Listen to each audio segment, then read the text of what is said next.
Fourscore and 7 years ago, our fathers brought forth on this continent a new nation, conceived in liberty, and dedicated to the proposition that all men are created equal. Now, yesterday, December 7th, 1941, a date which will live in infamy. And so, my fellow Americans, ask not what your country can do for you, ask what you can do for your country. Free at last! Free at last! Thank God Almighty! We are free at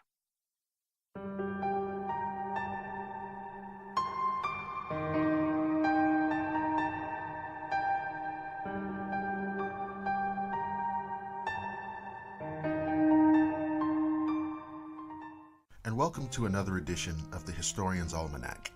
I'm your host, Dr. William Lester. On this edition of the program, the Slave Codes. Slave codes were state laws established to regulate the relationship between slave and owner, as well as to legitimize the institution of slavery. They were used to determine the status of slaves and the rights of their owners.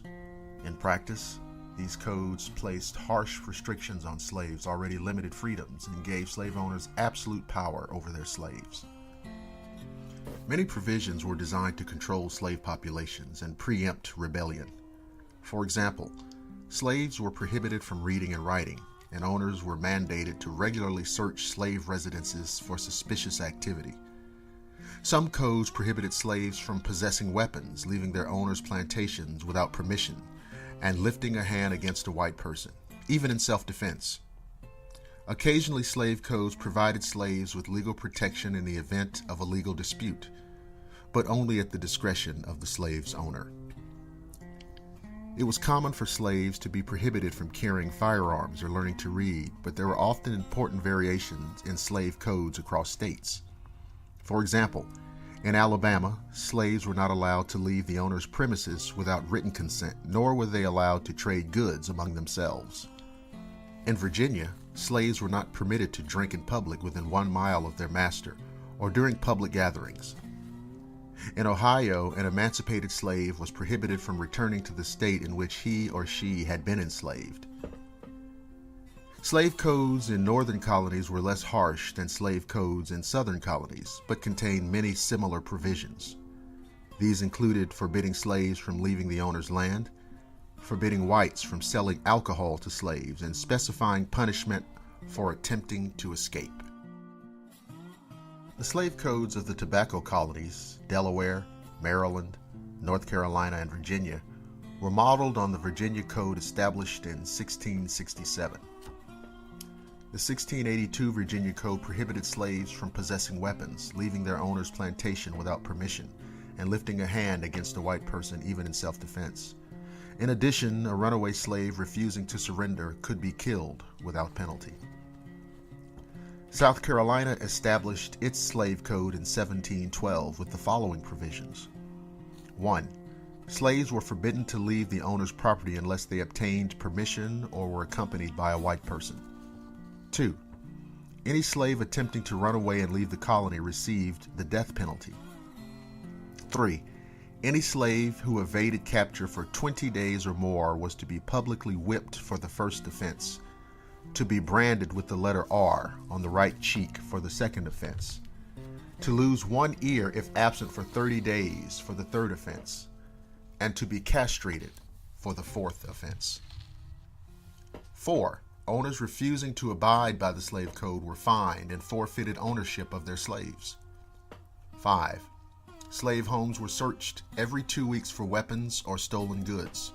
Punishment for violation included loss of ears, branding, nose slitting, and death. 6. No slave was allowed to work for pay. Plant corn, peas, or rice, keep hogs, cattle, or horses, own or operate a boat, or buy, sell, or wear clothes finer than, quote, Negro cloth. South Carolina's slave code was revised in 1739 by means of the Negro Act, which included the following amendments. 1. No slave could be taught to write, work on Sunday, or work more than 15 hours per day in summer and 14 hours in the winter. 2. Willful killing of a slave exacted a fine of 700 pounds, and passion killing 350 pounds. 3. The fine for concealing runaway slaves was 1,000 pounds and a prison sentence of up to 1 year. 4. A fine of 100 pounds and 6 months in prison were imposed for employing any black or slave as a clerk, for selling or giving alcoholic beverages to slaves, and for teaching a slave to read and write. 5. Freeing a slave was forbidden, except by deed, and after 1820 only by permission of the legislature. Regulations for slaves in the District of Columbia, most of whom were servants for the government elite, were in effect until the 1850s. Compared to some Southern codes, the District of Columbia's regulations were relatively moderate.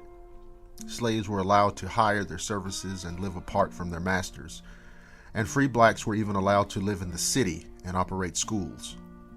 The code was often used by attorneys and clerks who referred to it when drafting contracts or briefs. Following the Compromise of 1850, the sale of slaves was outlawed within Washington, D.C., and slavery in the District of Columbia ended in 1862, with nearly 3,000 slaveholders being offered a compensation.